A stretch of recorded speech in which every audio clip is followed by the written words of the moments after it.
कर्पूरगौरं करुणावतारं संसारसारं भुजगेन्द्रहारं सदा वसन्तं विद्यारविन्दे भवं भवानी सहितं नमामि। मन्दारमाला कलितालकाये कपालमालाङ्कितसुन्दराय दिगम्बराय च दिगम्बराय नमः शिवाय च नमः शिवाय।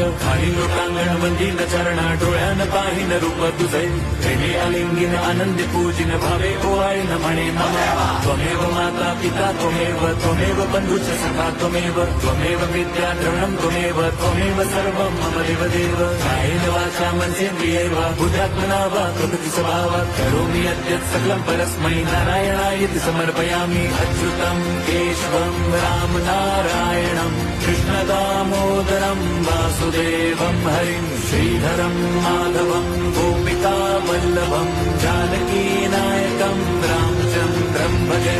हरे राम